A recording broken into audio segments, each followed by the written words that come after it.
પાટણ શહેરમાં લોહીની અછતને કારણે કોઈપણ જરૂરિયાતમંદ દર્દીનું મોત ન નીપજે તેવા ઉમદા અને માનવતાવાદી ઉદ્દેશ્ય સાથે ઊંચી શેરી યુથ ક્લબ દ્વારા સતત ચોથા વર્ષે રક્તદાન કેમ્પનું સફળ આયોજન કરવામાં આવ્યું હતું.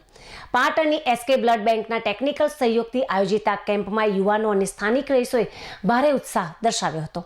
છેલ્લા 4 વર્ષથી સેવાકીય પ્રવૃત્તિમાં અગ્રેસર રહેલી ઊંચી શેરી યુથ ક્લબ દ્વારા આ વર્ષે પણ રક્તની અછત દૂર કરવા માટે આ ભગીરથ કાર્ય હાથ ધરવામાં આવ્યું હતું. આ કેમ્પની ખાસ વિશેષતા એ રહી કે રક્તદાનમાં માત્ર પુરુષો જ નહીં પરંતુ મહિલાઓએ પણ મોટી સંખ્યામાં ભાગ લીધો હતો. રક્તદાતા મહિલાઓએ પોતાનું રક્ત આપીને સમાજને સંદેશ આપ્યો હતો કે રક્તદાન એ જીવનદાન છે અને દરેક સ્વસ્થ વ્યક્તિએ આ સેવા કાર્યમાં જોડાવવું જોઈએ.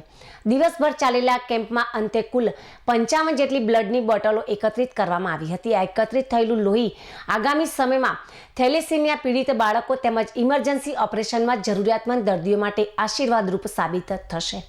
ઊંચી શેરી યુથ ક્લબના સભ્યોએ કેમ્પને સફળ બનાવવા માટે ભારે જહેમત ઉઠાવી હતી અને તમામ રક્તદાતાઓનો આભાર માન્યો હતો.